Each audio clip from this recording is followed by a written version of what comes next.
পাপরাজ্জিরা সোহানার ছবি তুললেই ক্ষিপ্ত গৌরী।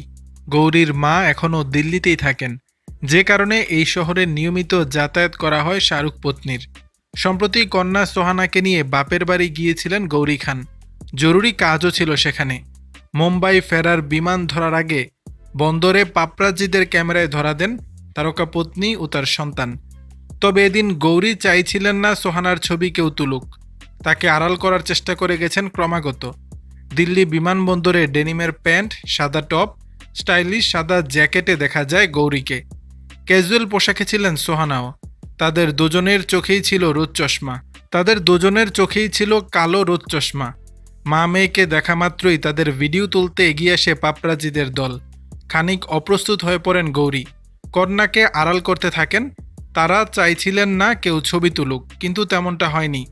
ভিডিও ছবি উঠতেই থাকে, যা মুহূর্তেই ছড়িয়ে পড়ে সোশ্যাল মিডিয়ার বিভিন্ন হ্যান্ডেলে।